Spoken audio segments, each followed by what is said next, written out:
Uranium glass was initially made for queens.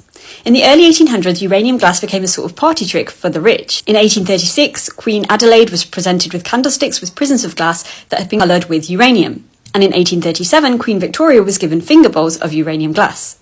This led to a trend, and in the mid-19th century, glassmakers began making uranium glass. They did this by adding uranium oxide to powdered glass before melting and shaping it, which gives it that characteristic glow. Uranium glass remained popular for decades throughout the late Victorian era and throughout the Art Nouveau and Art Deco periods. Glassmakers began to experiment. They didn't just make dinnerware, they also made vases, jewellery, lamp globes, and even false teeth. Yes, in the 1940s, uranium was added to porcelain dentures to make them look more like real teeth.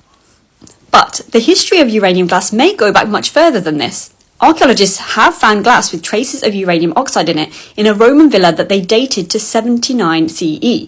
This is considered to be the earliest known use of uranium as a colouring. It is possible that the Roman glassmaker unknowingly used sand that contained trace amounts of uranium, but as the glass was destroyed during World War II, we may never know for sure. Usually uranium glass contains low levels of uranium from trace amounts to 2%, but some old pieces have been found to be made up of 25% uranium oxide. The best way to identify the presence of uranium in the glass is to expose it in the dark to a source of ultraviolet light, like a black light. Black lights emit a type of UV radiation that is invisible to the naked eye. If the glass glows, it contains uranium oxide. This is known as fluorescence.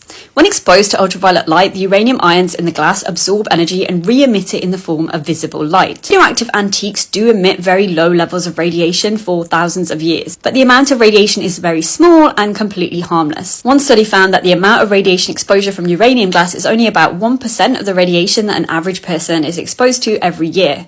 In fact, uranium glass is considered to be safer than most household electronics, although I would suggest using tableware for decorative purposes rather than drinking or eating from it.